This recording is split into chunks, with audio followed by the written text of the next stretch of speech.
بہت جلد گاڑی میں فیول ڈالنے کا مسئلہ ماضی بن جائے گا۔ چارجنگ اور چند منٹ کی چارجنگ ہزاروں میل سفر کرنے کے لیے کافی ہوگی۔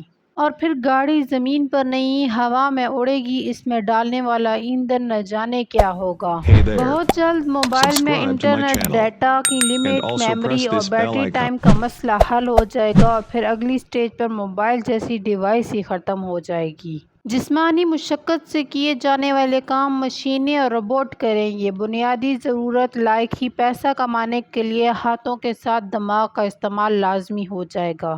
دنیا بہت تیزی سے بدل رہی ہے۔ ٹیکنالوجی کا ایک سونامی بس آنے کو ہے۔ جاب کو لے کر وہی لوگ سروائیو کر پائیں گے یا کچھ بہتر کما سکیں گے جو سائنس، ٹیکنالوجی اور AI کی فیلڈ میں کسی نہ کسی طرح آ جائیں گے۔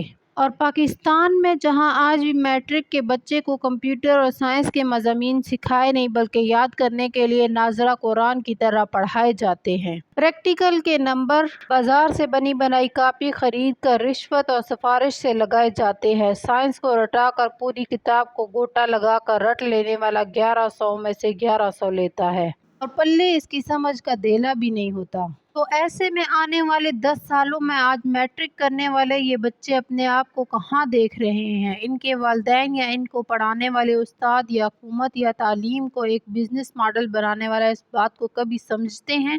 زیادہ نہیں تو ہمیں پاکستان میں پڑھایا جانے والا نصاب عالمی مارکیٹ سے کم از کم 20 سال پرانا ہے۔ وہ لوگ جہاں آج ہم ہیں، ان کے مطابق سال 2000 میں جی رہے ہیں۔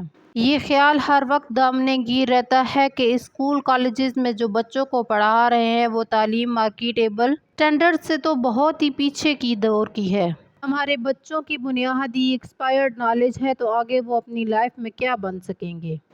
اگر آپ کو ہماری ویڈیو اچھی لگی تو چینل کو سبسکرائب کریں، لائک، شیئر اور کمنٹ کریں، اور اسی طرح کی مزید ویڈیوز دیکھنے کے لیے ہمارے چینل کو وزٹ کرتے رہیں۔ Thank you.